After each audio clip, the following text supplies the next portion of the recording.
آئیے اب شروع کرتے ہیں یوسف علیہ السلام کا قصہ۔ قرآن کریم نے اس قصے کو احسن القصص کہا ہے۔ اس کے بارے میں اللہ تعالی نے پوری ایک سورت یعنی سورہ یوسف نازل فرمائی۔ اس قصے میں دو عظیم نبیوں کا تذکرہ ہے، سیدنا یعقوب بن اسحاق علیہ السلام اور یوسف بن یعقوب علیہ السلام کا۔ اپنے بھائیوں کی وجہ سے یوسف علیہ السلام کن حالات کا شکار ہوئے، آپ اس کا تفصیل سے ذکر سنیں گے۔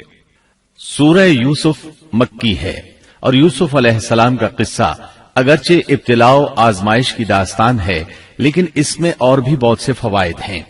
سننے والا اس سے لطف اندوز ہوتا ہے، اپنے اندر رحم اور انس کے جذبات محسوس کرتا ہے۔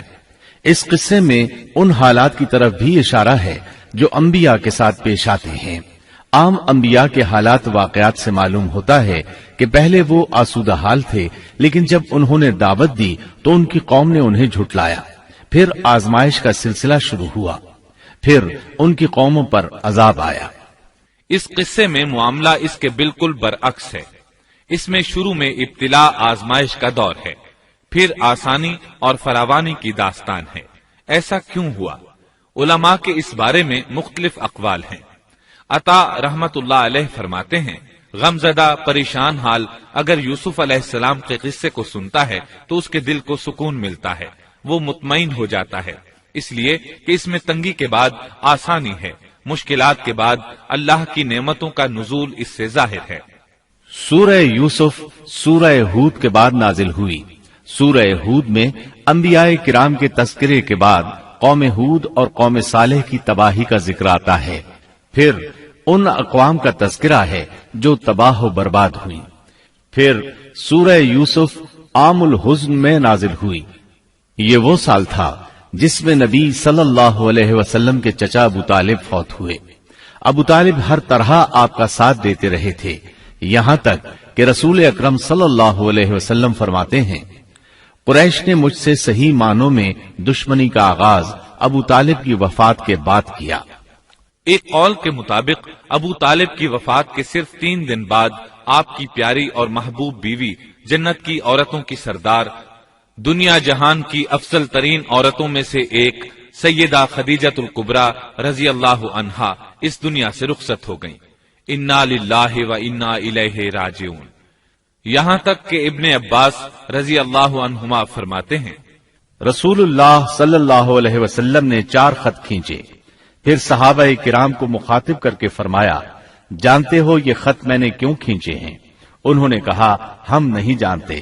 تو آپ صلی اللہ علیہ وسلم نے فرمایا، جنت کی افضل ترین عورتیں 4 ہیں، ایک مریم بنت عمران، دوسری خدیجہ بنت خویلد، تیسری فاطمہ بنت محمد اور چوتھی فرعون کی بیوی آسیہ بنت مزاحم رضی اللہ عنہن اجمعین۔ سیدہ خدیجہ رضی اللہ عنہا اور ابو طالب کی وفات کا آپ صلی اللہ علیہ وسلم کو بہت شدید صدمہ ہوا۔ تب آپ کی تسلی کے لیے اللہ تعالیٰ نے سورہ یوسف نازل فرمائی اور آپ کو یقین دلایا کہ تنگی کے بعد فراخی ہوتی ہے، اور اس صورت میں سبق آموز واقعات اور عبرتوں کا تذکرہ یکجا کر دیا گیا ہے، جبکہ دوسرے انبیاء کے قصے قرآن اور احادیث میں مختلف مقامات پر ہیں۔ یہ قصہ قرآن کریم میں ایک جگہ کیوں ذکر کیا گیا، اس میں کیا حکمت تھی، اور باقی قصے مختلف مقامات پر کیوں بکھرے ہوئے ہیں، اس بارے میں علامہ قرطبی رحمت اللہ علیہ فرماتے ہیں، اللہ تعالیٰ نے انبیاء علیہم السلام کے قصے تکرار کے ساتھ ذکر کیے ہیں۔ ایک ہی بات کو بلاغت و بیان کے اصول کے تحت مختلف پیرائے میں ذکر کیا ہے، جیسا کہ ابراہیم علیہ السلام کا قصہ ہے۔ جب اللہ کے برگزیدہ فرشتے ان کے پاس آئے تو ان کے آنے پر ابراہیم علیہ السلام نے جو مہمان نوازی کی اس کو مختلف انداز میں بیان کیا گیا ہے۔ ایک جگہ فرمایا، وہ بغیر کسی تاخیر کے بھنا ہوا بچڑا لے آئے۔ دوسری آیت میں فرمایا، پس ابراہیم فربا بچڑے کا گوشت لے آئے۔ ان دونوں جملوں کو جمع کرنے سے معلوم ہوا بھونا ہوا موٹا تازہ بچڑا پیش کیا گیا۔ مختلف جگہوں پر ان کا تذکرہ اس لیے کیا گیا کہ لوگ اس سے عبرت پکڑیں۔ علامہ قرطبی رحمت اللہ علیہ فرماتے ہیں، یوسف علیہ السلام کے قصے کو ایک جگہ اور باقی انبیاء کے قصوں کو علیحدہ بیان کرنے کی ایک حکمت یہ بھی ہے کہ مخالف پر حجت قائم ہو جائے کہ وہ نہ مکرر کلام لا سکتے ہیں اور نہ ہی قصہ یوسف علیہ السلام کی طرح اکٹھا کلام لا سکتے ہیں۔ مطلب یہ کہ بلاغت کی ہر قسم میں دشمن پر حجت قائم ہو سکے۔ اللہ تعالی کلام کو مکرر اور غیر مکرر لا کر قرآن کا اعجاز بیان کرنا چاہتے ہیں کہ اللہ چاہیں تو ایک قصے کو ایک ہی جگہ بیان کر دیں، چاہیں تو مختلف جگہوں پر بیان کر دیں۔ کوئی یہ نہ کہہ سکے کہ دیکھو قرآن میں یہ قصہ علیحدہ علیحدہ بیان ہوا ہے، میں اس کو ایک جگہ بیان کر سکتا ہوں، یا اس کے برعکس یہ نہ کہہ سکے کہ قرآن میں تو یہ قصہ ایک ہی جگہ بیان ہوا ہے، میں اس کو الگ الگ کر کے بیان کر سکتا ہوں۔ اب ہم اس قصے کا آغاز کرتے ہیں اور اسی طرح کرتے ہیں جس طرح اس کا آغاز اللہ رب العزت نے کیا ہے۔ شروع اللہ کے نام سے جو بڑا مہربان نہایت رحم والا ہے۔ الف لام را، یہ روشن کتاب کی آیتیں ہیں۔ یقیناً ہم نے اس کتاب کو عربی قرآن بنا کر نازل فرمایا ہے تاکہ تم سمجھ سکو۔ ہم آپ کے سامنے بہترین بیان پیش کرتے ہیں اس قرآن سے جو ہم نے آپ کی جانب وحی کے ذریعے نازل کیا ہے، اور یقیناً آپ اس سے پہلے بے خبروں میں سے تھے۔ قصہ در اصل ایک خبر کے بعد دوسری خبر اور اطلاع در اطلاع کو کہتے ہیں، اور قصص کا اصل قصہ ہے یعنی پیچھے چلنا، جیسا کہ اللہ کی کتاب میں ہے۔ موسیٰ کی والدہ نے ان کی بہن سے کہا کہ تو اس کے پیچھے پیچھے جا، اور قصص کی اصل یہی ہے کہ کسی خبر کا پے در پے آنا۔ اس لیے ارشاد باری تعالی ہے، ہم آپ پر بہترین قصے بیان کرتے ہیں۔ اور یقیناً آپ اس سے پہلے بے خبروں میں سے تھے۔ غفلت سے مراد یہاں اللہ کے ذکر سے غفلت نہیں، بلکہ اس کا مطلب یہ ہے کہ نزول قرآن سے پہلے آپ ان قصص سے واقف نہیں تھے۔ اللہ تعالیٰ سورہ یوسف آیت 4 اور 5 میں فرماتے ہیں، جب یوسف نے اپنے باپ سے ذکر کیا کہ ابا جی، میں نے 11 ستاروں اور سورج چاند کو خواب میں دیکھا ہے کہ وہ سب مجھے سجدہ کر رہے ہیں، یعقوب نے کہا، پیارے بچے، اپنے اس خواب کا ذکر اپنے بھائیوں سے نہ کرنا، ایسا نہ ہو کہ وہ تیرے ساتھ کوئی فریب کاری کرے، شیطان تو انسان کا کھلا دشمن ہے۔ رؤیا سے مراد وہ خواب ہے جس کو انسان نیند کی حالت میں دیکھے، اور رؤیت سے مراد وہ حقیقت ہے جس کو انسان حالت بیداری میں اپنی آنکھوں سے دیکھے۔ تو یوسف علیہ السلام نے خواب میں دیکھا کہ 11 ستارے اور سورج اور چاند انہیں سجدہ کر رہے ہیں۔ یعقوب علیہ السلام خواب کی حقیقت کو جان گئے، اگرچہ آپ خوابوں کی تعبیر نہیں بتاتے تھے، لیکن انہیں علم ہو گیا کہ اس میں یوسف علیہ السلام کی تکریم ہے، اور انہیں یہ بھی علم تھا کہ یوسف علیہ السلام کے بھائی ان سے حسد کرتے ہیں۔ اسی لیے انہوں نے یوسف علیہ السلام سے کہا کہ اپنے بھائیوں کو یہ خواب نہ سنانا۔ یوسف علیہ السلام کے 11 بھائی تھے، بنیامین ان کے سگے بھائی تھے، باقی 6 ایک ماں سے اور 4 2 لونڈیوں سے تھے۔ حقیقی بھائی ان سے حسد نہیں کرتا تھا، وہ عمر میں ان سے چھوٹا تھا، باقی سب ان سے حسد کرتے تھے، اور اس حسد کی وجہ یہ تھی کہ یعقوب علیہ السلام ان سے والہانہ محبت کرتے تھے۔ اسی طرح بنیامین سے بھی انہیں بہت لگاؤ تھا، مطلب یہ کہ ان دونوں سے انہیں زیادہ محبت تھی، اور محبت میں کمی بیشی کوئی بری چیز نہیں، البتہ نبی کریم صلی اللہ علیہ وسلم نے فرمایا، ان میں عدل سے ضرور کام لیں۔ غرض یعقوب علیہ السلام کو ان دونوں سے زیادہ محبت تھی، ان کا دل ان کی طرف زیادہ مائل تھا، یہاں تک کہ لمحہ بھر بھی انہیں نظروں سے اوجھل نہیں کرتے تھے۔ یوسف علیہ السلام کے بھائی جب کھیل کے لیے نکلتے تو یعقوب علیہ السلام فرماتے، یوسف کو یہیں چھوڑ دو، گویا ہر وقت ان کا پہرا دیتے تھے۔ اللہ تعالیٰ سورہ یوسف آیت 6 میں فرماتے ہیں، اور اسی طرح تجھے تیرا پروردگار برگزیدہ کرے گا، اور تجھے معاملہ فہمی یعنی خوابوں کی تعبیر بھی سکھائے گا، اور اپنی نعمت تجھے بھرپور عطا فرمائے گا، اور یعقوب کے گھر والوں کو بھی، جیسے کہ اس نے اس سے پہلے تیرے دادا اور پردادا یعنی ابراہیم و اسحاق کو بھی بھرپور اپنی نعمت دی۔ یقیناً تیرا رب بہت بڑے علم والا اور زبردست حکمت والا ہے۔ یعنی آپ کو منتخب کر لیا اور تمام بھائیوں سے آپ کو چن لیا، اور یعقوب علیہ السلام کے سارے بیٹوں سے آپ کا انتخاب کیا، اور اس دور کے لوگوں میں سے آپ کو نبوت دینے کا ارادہ کیا۔ مزید یہ کہ وہ لوگوں کو خوابوں کی تعبیر بھی بتاتے تھے، اور آیت میں جس نعمت کا ذکر ہے اس سے مراد نبوت کی نعمت ہے، اور یہ قصہ اللہ تعالیٰ نے نصیحت کے لیے ذکر کیا ہے۔ اللہ تعالیٰ سورہ یوسف آیت 7 اور 8 میں فرماتے ہیں، یقیناً یوسف اور اس کے بھائیوں میں دریافت کرنے والوں کے لیے بڑی بڑی نشانیاں ہیں، جبکہ انہوں نے کہا کہ یوسف اور اس کا بھائی بنسبت ہمارے باپ کو بہت زیادہ پیارا ہے، حالانکہ ہم طاقتور جماعت ہیں، کوئی شک نہیں کہ ہمارے ابا سری غلطی میں ہیں۔ کہا جاتا ہے کہ یہودیوں نے نبی کریم صلی اللہ علیہ وسلم سے یوسف علیہ السلام کے قصے کے متعلق سوال کیا تو یہ مکمل صورت انہیں قصہ سنانے کے لیے نازل ہوئی، جبکہ بنی اسرائیل کو یہ مکمل قصہ معلوم نہ تھا، اور جو معلوم تھا وہ بھی تحریف شدہ تھا۔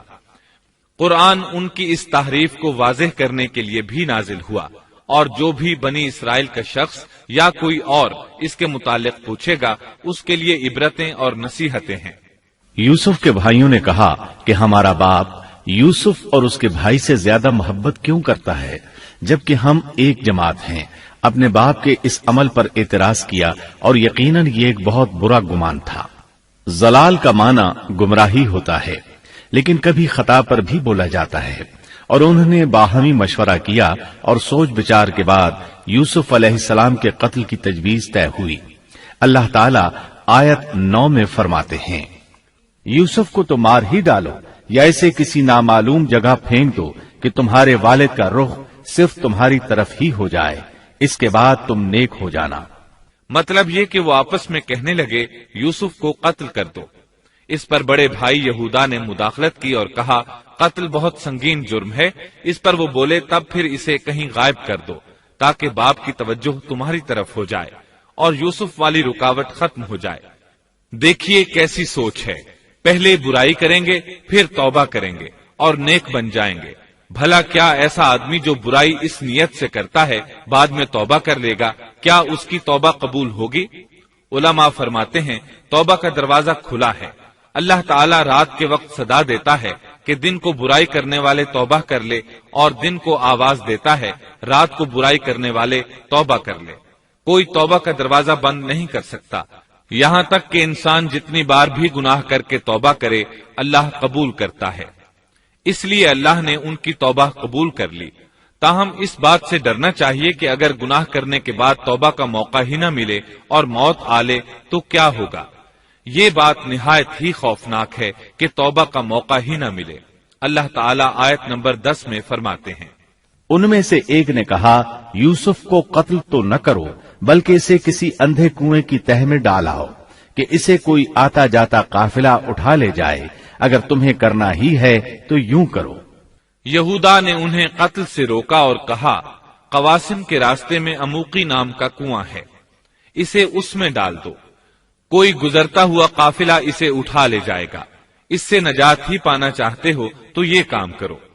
سب نے اس بات سے اتفاق کیا۔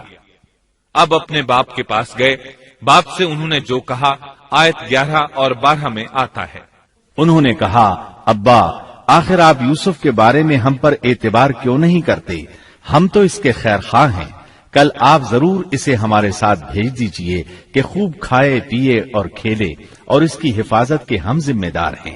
یعقوب علیہ السلام نے ان کی بات کے جواب میں جو کچھ کہا آیت نمبر 13 اور 14 میں اس کا ذکر موجود ہے۔ یعقوب نے کہا اسے تمہارا لے جانا مجھے تو سخت صدمہ دے گا، اور مجھے یہ بھی کھٹکا لگا رہے گا کہ تمہاری غفلت میں اسے بھیڑیا کھا جائے۔ انہوں نے جواب دیا کہ ہم جیسی زوراور جماعت کی موجودگی میں بھی اگر اسے بھیڑیا کھا جائے تو ہم بالکل نکمے ہی ہوئے۔ وہاں بھیڑیے کثرت سے تھے، اس لیے یعقوب علیہ السلام ڈرتے تھے۔ بیٹوں کے بار بار اصرار پر یعقوب علیہ السلام یوسف علیہ السلام کو ان کے ساتھ بھیجنے پر رضامند ہو گئے۔ اللہ تعالیٰ آیت 15 میں فرماتے ہیں، پھر جب اسے لے چلے اور سب نے مل کر ٹھان لیا کہ اسے غیر آباد گہرے کنویں کی تہ میں پھینک دیں، ہم نے یوسف کی طرف وحی کی کہ یقیناً وقت آ رہا ہے کہ تو انہیں اس ماجرے کی خبر اس حال میں دے گا کہ وہ جانتے ہی نہ ہوں گے۔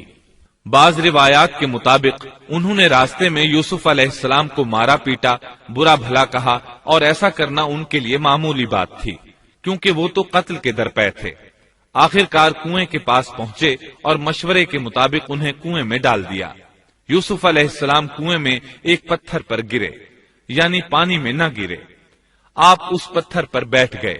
اللہ تعالیٰ کی طرف سے انہیں تسلی دی گئی کہ آپ پریشان نہ ہوں، بہت جلد آپ کنویں سے نکلیں گے اور انہیں ان کے اس گھناؤنے فعل کے بارے میں بتلائیں گے، اور انہیں اس بات کا گمان بھی نہیں ہوگا کہ ایسا وقت بھی آئے گا۔ یوسف علیہ السلام کو کنویں میں ڈالنے کے بعد انہوں نے گھر جانے کی تیاری کی۔ آیت نمبر 16 میں آتا ہے، اور عشاء کے وقت وہ سب اپنے باپ کے پاس روتے ہوئے پہنچے۔ امام عامش قاضی شرح رحمت اللہ علیہ کی مجلس میں بیٹھے تھے۔ ایک عورت آئی، اس کا ایک آدمی سے جھگڑا تھا، وہ بہت شدت سے رو رہی تھی۔ عامش بولے، آپ دیکھتے نہیں یہ کس بری طرح رو رہی ہے؟ ان کا مطلب یہ تھا کہ یہ سچی ہے۔ قاضی شرح فرمانے لگے، یوسف علیہ السلام کے بھائی رات کو روتے ہوئے اپنے باپ کے پاس آئے تھے، پس فیصلہ رونے پر نہیں انصاف پر ہونا چاہیے۔ اب یوسف علیہ السلام کے بھائیوں نے باپ کو تفصیل سنائی۔ اللہ تعالیٰ اس کا ذکر آیت 17 میں فرماتے ہیں، اور کہنے لگے کہ ابا جی، ہم تو آپس میں دوڑ میں لگ گئے اور یوسف کو ہم نے سامان کے پاس چھوڑا، پس اسے بھیڑیا کھا گیا۔ آپ تو ہماری بات نہیں مانیں گے، گو ہم بالکل سچے ہی ہوں۔ سو انہوں نے یہ بات بتائی، لیکن اس سے جھوٹ صاف ظاہر ہو رہا تھا، جیسا کہ اگلی آیت میں ہے۔ اور یوسف کے کرتے کو جھوٹ موڑ کے خون سے خون آلود بھی کر لائے تھے۔ ابن عباس رضی اللہ عنہما فرماتے ہیں کہ انہوں نے بکری ذبح کی اور یوسف علیہ السلام کی قمیص پر اس کا خون مل لیا، اور خون میں لت پت قمیص یعقوب علیہ السلام کے پاس لے آئے۔ جب یعقوب علیہ السلام نے دیکھا تو فرمانے لگے، یہ بھیڑیا بھی کتنا رحم دل تھا، میرے بیٹے کو تو کھا لیا اور قمیص کو کچھ نہیں کہا، تمہاری عقل کہاں ہے؟ اس بات کا ذکر آیت 18 میں ہے۔ باپ نے کہا، یوں نہیں، بلکہ تم نے اپنے ہی دل سے ایک بات بنا لی ہے، بس صبر ہی بہتر ہے، اور تمہاری بنائی ہوئی باتوں پر اللہ ہی سے مدد کی طلب ہے۔ ادھر دوسری طرف کیا ہوا؟ آیت 19 میں اللہ فرماتے ہیں، اور ایک قافلہ آیا اور انہوں نے اپنے ایک پانی لانے والے کو بھیجا، اس نے اپنا ڈول لٹکا دیا اور کہنے لگا، واہ واہ، خوشی کی بات ہے، یہ تو ایک لڑکا ہے۔ انہوں نے اسے مال تجارت قرار دے کر چھپا دیا، اور اللہ اس سے باخبر تھا جو وہ کر رہے تھے۔ تفصیل اس کی یہ ہے کہ ایک قافلہ اس کنویں کے پاس سے گزرا جس میں یوسف علیہ السلام موجود تھے۔ انہوں نے پانی کی تلاش میں ایک خادم کو بھیجا، وہ کنویں تک پہنچا، اس نے کنویں میں ڈول لٹکایا، یوسف علیہ السلام اس ڈول میں بیٹھ گئے۔ خادم نے ڈول نکالا تو اس میں ایک خوبصورت بچے کو دیکھا، مارے خوشی کے وہ پکار اٹھا، یہاں ایک لڑکا ہے۔ اس زمانے میں غلاموں اور لونڈیوں کی تجارت ہوتی تھی، انہیں خوف محسوس ہوا کہ کہیں یہ لڑکا ان سے چھن نہ جائے۔ اس خوف کے پیش نظر انہوں نے یوسف علیہ السلام کو چھپا لیا۔ انہوں نے یہ بھی سوچا کہ شاید یہ بھاگا ہوا غلام ہے، اگر اس کا مالک آ گیا تو وہ اسے لے جائے گا۔ یہ قافلہ مدائن سے مصر جا رہا تھا۔ جب یہ مصر پہنچے تو انہوں نے یوسف علیہ السلام کو معمولی قیمت میں فروخت کر دیا۔ معمولی قیمت میں فروخت کرنے کی جلدی بھی انہوں نے اسی خیال کے تحت کی کہ کہیں اس کا مالک نہ آ جائے۔ ابن عباس رضی اللہ عنہما فرماتے ہیں کہ انہوں نے یوسف علیہ السلام کو صرف 20 درہم میں بیچ دیا، اور یہ نہایت معمولی قیمت تھی۔ آیت نمبر 21 میں ہے، مصر والوں میں سے جس نے اسے خریدا تھا اس نے اپنی بیوی سے کہا کہ اسے بہت عزت و احترام کے ساتھ رکھو، بہت ممکن ہے کہ یہ ہمیں فائدہ پہنچائے یا اسے ہم اپنا بیٹا ہی بنا لیں۔ یہ شخص مصر کا وزیر خزانہ تھا، بے اولاد تھا۔ اس نے سوچا شاید یہ لڑکا بڑا ہو کر اچھا انسان بنے، لہذا کیوں نہ ہم اسے بیٹا بنا لیں۔ اس طرح یوسف علیہ السلام وزیر خزانہ کے گھر پلے بڑھے۔ وزیر خزانہ عزیز مصر کہلاتا تھا۔ عزیز نے آپ کو بیٹوں کی طرح رکھا۔ آپ کچھ بڑے ہوئے تو شاہی محل کی دیکھ بھال آپ کے ذمے لگا دی گئی، شاہی محل کے تمام اختیارات آپ کے سپرد کر دیے گئے۔ اللہ تعالیٰ آیت 21 اور 22 میں فرماتے ہیں، یوں ہم نے مصر کی سرزمین میں یوسف کا قدم جما دیا کہ ہم اسے خواب کی تعبیر کا کچھ علم سکھا دیں۔ اللہ اپنے ارادے پر غالب ہے، لیکن اکثر لوگ بے علم ہوتے ہیں۔ اور جب یوسف پختگی کی عمر کو پہنچ گئے تو ہم نے اسے قوت فیصلہ اور علم دیا. ہم نیک کاروں کو اسی طرح بدلہ دیتے ہیں. یوسف علیہ السلام بہت پاکیزہ اور توحید والے ماحول میں پروان چڑھے. گھر کا سارا انتظام انہی کے ہاتھ میں تھا. آپ بہت بصیرت اور سوجھ بوجھ سے گھر کا نظام چلا رہے تھے. ابھی عزیز مصر کی بیوی نے آپ کو گمراہ کرنے کی کوشش نہیں کی تھی کہ حلم، علم اور بصیرت کی صفات آپ میں موجود تھیں. مفسرین لکھتے ہیں جب یوسف علیہ السلام کی عمر 17-18 سال کی ہوئی تو جوانی کے ساتھ ان کے حسن میں مزید اضافہ ہوا. حسن یوسف واقعی بے مثال تھا. نبی اکرم صلی اللہ علیہ وسلم فرماتے ہیں معراج کی رات میری ملاقات یوسف علیہ السلام سے ہوئی. ایسا لگتا تھا کہ دنیا کا نصف حسن یوسف علیہ السلام کو ملا ہے. مفسرین اس کی وضاحت کرتے ہیں کہ حسن کو اللہ تعالیٰ نے 2 حصوں میں تقسیم کیا ہے. آدھا حسن یوسف علیہ السلام کو دیا اور آدھا باقی ساری مخلوق میں تقسیم کر دیا. اللہ اکبر، یہ ہے حسن یوسف. اور جب یوسف کے حسن کی کیفیت یہ ہے تو پھر اس کے خالق کے کیا کہنے. جب عزیز مصر کی بیوی نے ان کا حسن دیکھا تو بے اختیار ہو گئی. اس کے اندر ہیجان پیدا ہوا. اس نے یوسف علیہ السلام سے بدکاری کا ارادہ کر لیا. ان کے ساتھ لطف و عنایت کا سلسلہ شروع کر دیا اور پھسلانے کے جتنے طریقے ہو سکتے تھے وہ اختیار کیے. ناز و نخرے کے ساتھ اس سے پیش آنے لگی. اللہ آیت 23 میں فرماتے ہیں اس عورت نے جس کے گھر میں یوسف تھے یوسف کو بہلانا پھسلانا شروع کیا کہ وہ اپنے نفس کی نگرانی چھوڑ دے اور دروازے بند کر کے کہنے لگی لو آ جاؤ. یوسف نے کہا اللہ کی پناہ، وہ میرا رب ہے، مجھے اس نے بہت اچھی طرح رکھا ہے. بے انصافی کرنے والوں کا بھلا نہیں ہوتا ہے. مطلب یہ کہ آخر نوبت یہاں تک پہنچ گئی کہ ایک دن اس نے سارے دروازے بند کر لیے اور کہنے لگی آئیے یوسف، میں نے یہ زیب و زینت آپ کے لیے کی ہے. یوسف علیہ السلام فرمانے لگے اللہ کی پناہ، یہ ناممکن ہے، میں ایسا نہیں کر سکتا. کیا میں اپنے مالک کی گھر والی سے بدکاری کروں جس نے مجھے اپنے بیٹوں کی طرح ناز و نعمت میں رکھا؟ یہ بہت بڑا ظلم ہے اور ظالم لوگ فلاح نہیں پا سکتے. آپ نے فوراً انکار کر دیا اس لیے کہ آپ صاحب علم تھے، صاحب حلم تھے، بادشاہ کے مقام اور مرتبے کو جاننے کے ساتھ برائی کے نقصانات سے بھی باخبر تھے. خود صاحب فضل تھے اور اہل فضل کے مقام و مرتبے سے بھی واقف تھے. قرآن کریم کی آیات آپ کی طہارت اور پاکیزگی بیان کر رہی ہیں. آیت 24 میں ہے اس عورت نے یوسف کا قصد کیا اور یوسف اس کا قصد کرتے اگر وہ اپنے پروردگار کی دلیل نہ دیکھتے. یوسف علیہ السلام نے اس کا ارادہ نہیں کیا، یہاں تک کہ اللہ تعالیٰ کی مہربانی سے ان کے دل میں اس گناہ کا خیال تک نہیں آیا. اللہ تعالیٰ نے آخر آپ کو علم بھی دیا تھا اور حلم بھی. آپ بادشاہ کے مرتبے سے واقف تھے، نیک تھے، جانتے تھے زانی کبھی فلاح نہیں پا سکتا، بلکہ آپ نے تو فوراً کہہ دیا اللہ کی پناہ، میں ایسا ہرگز نہیں کر سکتا. اتنی بڑی آزمائش میں ان کے دل میں خیال آنا ممکن تھا. جیسا کہ سخت گرمی اور پیاس کی حالت میں کسی کو ٹھنڈے پانی کا گلاس ملے تو دل میں پانی پی لینے کا خیال ضرور آتا ہے، لیکن پھر یاد آتا ہے کہ وہ روزے سے ہے. لیکن یوسف علیہ السلام کے دل میں تو اتنا سا خیال بھی نہیں آیا. اس کی وجہ یہ تھی کہ آپ نے اپنے رب کی دلیل دیکھی تھی. وہ دلیل کیا تھی اس بارے میں مفسرین کے مختلف اقوال ہیں.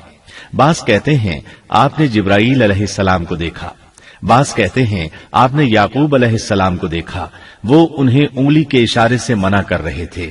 بعض نے لکھا ہے کہ آپ نے دروازے پر یہ لکھا دیکھا تھا بے شک زنا بڑی بے حیائی اور بہت ہی بری راہ ہے. بہرحال یہ مفسرین اور مورخین کے اقوال ہیں، اس بارے میں کوئی صحیح حدیث نہیں ملتی. اتنا ہے کہ آپ نے کوئی ایسی چیز دیکھی ضرور تھی جس کی بنا پر آپ کو خیال تک نہ آیا، اور برہان اللہ ہی کی طرف سے تھی، اس نے انہیں سوچنے بھی نہ دیا. اللہ آیت نمبر 24 میں فرماتے ہیں اس طرح ہم نے انہیں اس برائی اور بے حیائی سے بچا لیا کیونکہ وہ ہمارے مخلص بندوں میں سے تھے. اللہ نے آپ کو صرف زنا سے نہیں برائی سے بھی بچا لیا. یہ اس بات کی دلیل ہے کہ آپ نے ارادہ تک نہیں کیا. پھر اسی آیت میں اللہ نے آپ کو اپنا برگزیدہ بندہ فرمایا اور یہ ممکن ہی نہیں کہ کوئی انسان اللہ کے برگزیدہ بندوں میں سے بھی ہو اور پھر کفر بھی کرے، ہرگز ممکن نہیں۔ انبیاء ایسی باتوں سے پاک رہتے ہیں۔ عزیز مصر کی بیوی نے اصرار کیا، آپ کو مجبور کیا اور لگی چمٹنے تو یوسف علیہ السلام وہاں سے بھاگے۔ عزیز کی بیوی آپ کے پیچھے بھاگی۔ اللہ تعالیٰ نے آیت 25 میں اس واقعے کو یوں بیان فرمایا ہے، اور دونوں دروازے کی طرف دوڑے، اور اس عورت نے یوسف کا کرتا پیچھے کی طرف سے کھینچ کر پھاڑ ڈالا، اور دروازے کے پاس ہی عورت کا شوہر دونوں کو مل گیا، تو کہنے لگی، جو شخص تیری بیوی کے ساتھ برا ارادہ کرے بس اس کی سزا یہی ہے کہ اسے قید کر دیا جائے یا اور کوئی دردناک سزا دی جائے۔ سیدنا یوسف علیہ السلام خود کو بچانے کے لیے دروازے کی طرف دوڑ پڑے تھے، یہ پیچھے دوڑی، دروازہ بند تھا۔ ابھی آپ دروازہ کھولنے کی کوشش کر رہے تھے کہ اس نے پیچھے سے آپ کی قمیص پکڑ لی، جھٹکا جو لگا تو قمیص پیچھے سے پھٹ گئی۔ اسی دوران دروازہ کھل گیا اور عزیز مصر اندر داخل ہوا۔ اس نے یہ منظر اپنی آنکھوں سے دیکھا کہ اس کی بیوی زیب و زینت کے ساتھ بن سنور کر یوسف علیہ السلام کے بالکل پیچھے کھڑی ہے۔ اسی وقت اس نے خود کو الزام سے بچانے کے لیے کہہ دیا، جو تیری بیوی کے ساتھ برائی کا ارادہ رکھتا ہے اس کا کیا بدلہ ہے؟ پھر خود ہی کہنے لگی، اسے قید خانے میں بند کر دینا چاہیے۔ ایسا اس نے اس لیے کہا کہیں وہ یوسف علیہ السلام کو قتل نہ کر دے۔ ادھر یوسف علیہ السلام نے بھی فوراً اپنا دفاع کیا اور کہا، میں مجرم نہیں، بلکہ یہ ساری کارستانی اس کی اپنی ہے۔ آیت 26 اور 27 میں ہے۔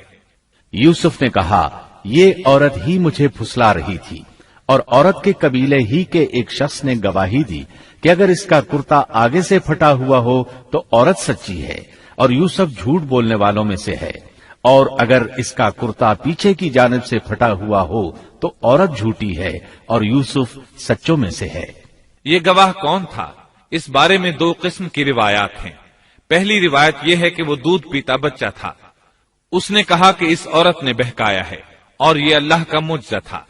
دوسری روایت یہ ہے کہ عزیز مصر کے ساتھ اس کا چچا زاد تھا، اس نے کہا، قمیص دیکھو کہاں سے پھٹی ہے، پیچھے سے پھٹی ہے تو یوسف سچے، اور آگے سے پھٹی ہے تو پھر وہ سچی ہے، یوسف جھوٹے ہیں۔ آیت نمبر 28 میں آتا ہے، سو جب خاوند نے دیکھا کہ یوسف کا کرتا پیٹھ کی جانب سے پھٹا ہوا ہے تو صاف کہہ دیا کہ یہ تو عورتوں کی چال بازی ہے، بے شک تمہاری چال بازی بہت بڑی ہے۔ سید قطب کہتے ہیں، عزیز مصر ان لوگوں میں سے تھا جن کے نزدیک شرف کی کوئی قیمت نہیں تھی۔ اگر اس میں غیرت ہوتی تو اس کا خون کھولتا، وہ عورت پر برہم ہوتا، لیکن اس نے غصے کے بغیر کہا۔ آیت 29 میں ہے، یوسف اب اس بات کو جانے دو، اور اے عورت تو اپنے گناہ سے توبہ کر، بے شک تو گناہ گاروں میں سے ہے۔ اس کے علاوہ اس نے کوئی اور بات نہ کی، یہاں تک کہ یوسف علیہ السلام کو گھر ہی میں رہنے دیا، جدا بھی نہ کیا۔ لیکن پھر یہ خبر شہر میں آگ کی طرح پھیل گئی، عورتیں طرح طرح کی باتیں کرنے لگیں، لوگ عزیز مصر کی بیوی کو تانے دینے لگے۔ آیت 30 میں ہے، اور شہر کی عورتوں میں چرچا ہونے لگا کہ عزیز مصر کی بیوی اپنے جوان غلام کو اپنا مطلب نکالنے کے لیے بہلانے پھسلانے میں لگی رہتی ہے، اس کے دل میں یوسف کی محبت بیٹھ گئی ہے، ہمارے خیال میں تو وہ سری گمراہی میں ہے۔ یہ چرچا ہونے لگا کہ عزیز مصر کی بیوی ایک غلام کے ساتھ برائی پر تل گئی، اگر کسی آزاد کے ساتھ ایسا کرتی تو معاملہ اور تھا، غلام سے محبت کر بیٹھی، یہ تو اس نے بے وقوفی کی انتہا کر دی۔ اس طرح اسے خوب برا بھلا کہا گیا۔ یہ خبر عزیز مصر کی بیوی تک بھی پہنچ گئی۔ آیت 31 میں ہے، اس نے جب ان عورتوں کی پرفریب مکارانہ باتیں سنی تو انہیں بلوا بھیجا اور ان کے لیے ایک مجلس مرتب کی، اور ان میں سے ہر ایک کو چھری دی اور کہا، اے یوسف ان کے سامنے چلے آؤ۔ ان عورتوں نے جب اسے دیکھا تو بہت بڑا جانا اور اپنے ہاتھ کاٹ لیے، اور زبان سے نکل گیا کہ اللہ کی پناہ، یہ انسان تو ہرگز نہیں، یہ تو یقیناً کوئی بہت ہی بزرگ فرشتہ ہے۔ وضاحت اس کی یہ ہے کہ اس عورت نے اپنے گھر میں ایک دعوت کا انتظام کیا، تمام عورتوں کو اس دعوت میں بلایا۔ دعوت کا انتظام اس طرح کیا کہ سب کے لیے ایک تکیہ لگایا، پھل سامنے رکھے اور ہر ایک کو ایک ایک چھری تھما دی۔ ساتھ ہی یوسف علیہ السلام سے کہا کہ مجلس میں آ جائیں۔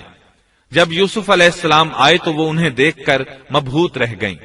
ان کے حسن سے اس قدر متاثر ہوئیں کہ اپنا ہوش نہ رہا اور پھلوں کے بجائے اپنے ہاتھ کاٹ ڈالے، لیکن اس کا انہیں احساس تک نہ ہوا۔ سبحان اللہ، کیا حسن تھا جس کی وجہ سے انہوں نے اپنے ہاتھ کاٹ لیے اور خبر تک نہ ہوئی۔ کہنے لگیں یہ تو کوئی فرشتہ معلوم ہوتا ہے، انسان اتنا خوبصورت کیسے ہو سکتا ہے۔ آیت 32 میں ہے، اس وقت عزیز مصر کی بیوی نے کہا، یہ ہے وہ جس کے بارے میں تم مجھے تانا دے رہی تھی۔ میں نے ہر چند اس سے اپنا مطلب حاصل کرنا چاہا، لیکن یہ بال بال بچا رہا، اور جو کچھ میں اس سے کہہ رہی ہوں اگر یہ نہ کرے گا تو یقیناً یہ قید کر دیا جائے گا، اور بے شک یہ بہت ہی بے عزت ہوگا۔ یہ آیت اس بات کی واضح دلیل ہے کہ یوسف علیہ السلام نے برائی کا ارادہ نہیں کیا تھا۔ پھر بات یہیں پر ختم نہیں ہو گئی، بلکہ تمام عورتیں یوسف علیہ السلام پر ٹوٹ پڑیں۔ ان میں سے ہر ایک کی خواہش تھی کہ یوسف علیہ السلام اس سے محبت کریں اور بے حیائی کا ارتکاب کریں۔ اپنی عزت اور شرف کو انہوں نے خاک میں ملا دیا۔ یوسف علیہ السلام کے حسن پر فریفتہ ہو گئیں۔ اس کیفیت کو دیکھ کر یوسف علیہ السلام نے اپنے رب سے دعا کی۔ آیت 33 اور 34 میں آتا ہے، یوسف نے دعا کی کہ اے میرے پروردگار، جس بات کی طرف یہ عورتیں مجھے بلا رہی ہیں اس سے تو مجھے جیل خانہ بہت پسند ہے۔ اگر تو نے ان کا مکر و فریب مجھ سے دور نہ کیا تو میں تو ان کی طرف مائل ہو جاؤں گا اور بالکل نادانوں میں جا ملوں گا۔ اس سے ظاہر ہوا سب عورتیں یوسف علیہ السلام کو اپنی طرف متوجہ کر رہی تھیں۔ انہوں نے ہر طریقہ اختیار کیا، لیکن یوسف علیہ السلام نے کسی ایک کی طرف توجہ نہ دی۔ اللہ نے انہیں بچا لیا اور عورتوں کی چال کو ناکام بنا دیا۔ اس واقعے کی خبر بھی لوگوں میں پھیل گئی۔ عزیز مصر کی بیوی کو پتا چل گیا کہ یہ خبریں پورے شہر میں پھیل گئی ہیں اور لوگ اسے ہی قصوروار ٹھہرا رہے ہیں۔ تب وہ اپنے خاوند کے پاس گئی، اس سے کہا، اب کیا کیا جائے؟ سب لوگ مجھے ہی الزام دے رہے ہیں، معاملہ بہت پھیل گیا ہے، اس بات کو دبانے کے لیے کچھ کرنا چاہیے۔ عزیز مصر نے کہا، پھر کیا کیا جائے؟ آخر آپس میں مشورہ ہوا، دونوں اس پر متفق ہو گئے۔ ابن عباس رضی اللہ عنہما فرماتے ہیں، انہوں نے یوسف علیہ السلام کو ایک گدھے پر سوار کیا اور ایک ڈھول والا ساتھ کر دیا اور یہ منادی کرائی کہ اس عبرانی غلام نے اپنی مالکہ کے ساتھ برائی کی کوشش کی ہے، لہٰذا اسے اس جرم کی پاداش میں جیل میں ڈالا جاتا ہے۔ گویا انہوں نے اپنے پر سے الزام ختم کرنے کا یہ منصوبہ سوچا۔ اس بارے میں اللہ آیت 35 میں فرماتے ہیں، پھر ان تمام نشانوں کے دیکھ لینے کے بعد بھی انہیں یہی مصلحت معلوم ہوئی کہ یوسف کو کچھ مدت کے لیے قید خانے میں رکھیں۔ انہوں نے یہ اس لیے کہا تاکہ یوسف علیہ السلام پر تہمت لگائی جا سکے۔ اس طرح یوسف علیہ السلام قید خانے میں آ گئے۔ ان کے ساتھ 2 نوجوان اور قید خانے میں بھیجے گئے تھے۔ کچھ دن ساتھ رہنے کے بعد وہ جان گئے کہ یوسف علیہ السلام نیک سیرت انسان ہیں، عبادت گزار نوجوان ہیں۔ ایک رات دونوں نوجوانوں نے خواب دیکھے۔ صبح ہوئی تو دونوں یوسف علیہ السلام کے پاس گئے اور اپنا اپنا خواب سنایا۔ قرآن کریم آیت 36 میں اس کو یوں بیان کرتا ہے، اس کے ساتھ ہی 2 اور جوان بھی جیل خانے میں داخل ہوئے۔ ان میں سے ایک نے کہا کہ میں نے خواب میں اپنے آپ کو شراب نچوڑتے دیکھا ہے، اور دوسرے نے کہا میں نے اپنے آپ کو دیکھا ہے کہ میں اپنے سر پر روٹی اٹھائے ہوئے ہوں جسے پرندے کھا رہے ہیں۔ ہمیں آپ اس کی تعبیر بتائیے، ہمیں تو آپ خوبیوں والے شخص دکھائی دیتے ہیں۔ قید خانے کے قیدی بھی جان چکے تھے کہ یوسف علیہ السلام نیک ہیں۔ آپ نے سوچا یہ دین کی دعوت دینے کا بہترین موقع ہے۔ انہوں نے جو کچھ ان سے کہا وہ آیت نمبر 37 اور 38 میں اس طرح آیا ہے، یوسف نے کہا تمہیں جو کھانا دیا جاتا ہے اس کے تمہارے پاس پہنچنے سے پہلے ہی میں تمہیں اس کی تعبیر بتلا دوں گا۔ یہ سب اس علم کی بدولت ہے جو مجھے میرے رب نے سکھایا ہے۔ میں نے ان لوگوں کا مذہب چھوڑ دیا ہے جو اللہ پر ایمان نہیں رکھتے اور آخرت کے بھی منکر ہیں۔ میں اپنے باپ دادوں کے دین کا پابند ہوں، یعنی ابراہیم، اسحاق اور یعقوب کے دین کا۔ ہمیں ہرگز یہ سزاوار نہیں کہ ہم اللہ کے ساتھ کسی کو بھی شریک کریں. ہم پر اور تمام اور لوگوں پر اللہ کا یہ خاص فضل ہے، لیکن اکثر لوگ ناشکری کرتے ہیں. آپ نے سب سے پہلے اپنا تعارف کرایا، ابراہیم اور یعقوب علیہ السلام کے بارے میں بتایا، اور اس زمانے کے لوگ ابراہیم علیہ السلام کو مانتے تھے. ابراہیم علیہ السلام معروف تھے، جانے پہچانے تھے. نبی کریم صلی اللہ علیہ وسلم سے پوچھا گیا کہ کریم یعنی عزت دار کون ہے؟ آپ نے فرمایا عزت دار کے بیٹے، عزت دار کے پوتے اور عزت دار کے پڑ پوتے، یعنی یوسف بن یعقوب بن اسحاق بن ابراہیم علیہ السلام. مطلب یہ کہ 4 پشتوں تک نبوت کی فضیلت یوسف علیہ السلام کے سوا کسی کے حصے میں نہیں آئی. یہ عزت اور بزرگی کی انتہا ہے. آپ نے اپنے دین کا تعارف کرانے کے بعد ان سے جو کچھ کہا وہ آیت 39 اور 40 میں آتا ہے. اے میرے قید کے ساتھیوں، کیا بھلا کئی جدا جدا پروردگار بہتر ہیں یا ایک اللہ زبردست طاقتور؟ اس کے سوا تم جن کی پوجا پاٹ کر رہے ہو وہ سب نام ہی نام ہیں جو تم نے اور تمہارے باپ دادوں نے خود ہی گھڑ لیے ہیں. اللہ نے ان کی کوئی دلیل نازل نہیں فرمائی. فرما روائی صرف اللہ ہی کی ہے. اس کا فرمان ہے کہ تم سب سوائے اس کے کسی اور کی عبادت نہ کرو. یہی دین درست ہے، لیکن اکثر لوگ نہیں جانتے. پھر یوسف علیہ السلام نے انہیں خواب کی تعبیر بتائی. اس کا ذکر سورہ یوسف آیت 41 میں ہے. اے میرے قید خانے کے رفیقو، تم دونوں میں سے ایک تو اپنے بادشاہ کو شراب پلانے پر مقرر ہو جائے گا، لیکن دوسرا سولی دیا جائے گا اور پرندے اس کا سر نوچ نوچ کھائیں گے. تم دونوں جس کے بارے میں تحقیق کر رہے تھے اس کام کا فیصلہ کر دیا گیا. تعبیر سن کر وہ قیدی کہنے لگے ہم نے اس طرح خواب نہیں دیکھا. جس کے قتل کی تعبیر بتائی گئی تھی وہ تو خاص طور پر کہنے لگا میں نے یہ خواب نہیں دیکھا. اس پر یوسف علیہ السلام نے فرمایا یہ اللہ کا فیصلہ ہے، تبدیل نہیں ہو سکتا. پھر آپ نے دوسرے قیدی سے فرمایا اور جس کی نسبت یوسف کا گمان تھا کہ ان دونوں میں سے یہ چھوٹ جائے گا، اس سے کہا کہ اپنے بادشاہ سے میرا ذکر بھی کر دینا. پھر اسے شیطان نے اپنے بادشاہ سے ذکر کرنا بھلا دیا اور یوسف نے کئی سال قید خانے ہی میں کاٹے. پھر اسی طرح ہوا. ایک کو پھانسی پر چڑھا دیا گیا، دوسرا بادشاہ کو شراب پلانے پر مقرر ہوا، لیکن وہ یوسف علیہ السلام کا ذکر کرنا بھول گیا. اللہ تعالیٰ آیت 42 میں فرماتے ہیں شیطان نے اسے بھلا دیا. اس آیت کی تفسیر بعض مفسرین نے یہ کی ہے کہ شیطان نے یوسف علیہ السلام کو اپنے رب یعنی اللہ تعالیٰ کی یاد سے غافل کر دیا، اور انہوں نے ایک بندے سے چاہا کہ وہ اپنے رب یعنی شاہ مصر سے ان کا تذکرہ کر کے ان کی رہائی کی کوشش کرے. اس لیے اللہ تعالیٰ نے ان کو یہ سزا دی کہ وہ کئی سال تک جیل میں پڑے رہے. یہ تفسیر بالکل غلط ہے. درست یہ ہے کہ فَأَنْسَاهُ کی ضمیر اس شخص کی طرف لوٹتی ہے جس کے متعلق یوسف علیہ السلام کا گمان تھا کہ وہ رہائی پانے والا ہے. اور اس آیت کے معنی یہ ہیں کہ شیطان نے اس شخص کو اپنے آقا سے یوسف علیہ السلام کا ذکر کرنا بھلا دیا، جیسا کہ علامہ ابن کثیر اور دیگر مفسرین نے اسی طرح کہا ہے. انس رضی اللہ عنہ سے مروی یہ روایت کہ اللہ تعالیٰ نے یوسف علیہ السلام کی طرف وحی کی کہ اے یوسف تجھے تیرے بھائیوں سے کس نے نجات دی؟ فرمایا اے اللہ آپ نے. اللہ نے پھر پوچھا یوسف تجھے کنویں سے کس نے نکالا؟ انہوں نے جواب دیا اللہ آپ نے. اللہ تعالیٰ نے پھر پوچھا یوسف تجھے عورتوں سے کس نے بچایا؟ کہا اللہ آپ نے. اب اللہ نے فرمایا پھر اب اللہ کے سوا کسی اور سے نجات کیوں طلب کرتے ہو؟ یہ روایت عقل اور نقل دونوں کے خلاف ہے، کیونکہ تکالیف و مصائب سے خلاصی کے لیے دنیاوی اسباب اختیار کرنا جائز ہے، جیسا کہ سورۃ المائدہ میں اللہ تعالیٰ فرماتے ہیں کہ نیکی اور تقوی کے کاموں میں ایک دوسرے کا تعاون کرو. اور یوسف علیہ السلام کا رہائی پانے والے شخص سے اپنی رہائی کے متعلق بادشاہ سے بات کرنے کو کہنا اس آیت کے عین مطابق ہے، اور ایسا کرنا توکل علی اللہ کے خلاف نہیں. لہذا مذکورہ بیان کردہ روایت جس طرح سند کے اعتبار سے کمزور ہے، اسی طرح مفہوم کے اعتبار سے بھی قرآن کے خلاف ہے. یوسف علیہ السلام قید خانے میں پڑے ہیں، کسی کو ان کی خبر تک نہیں.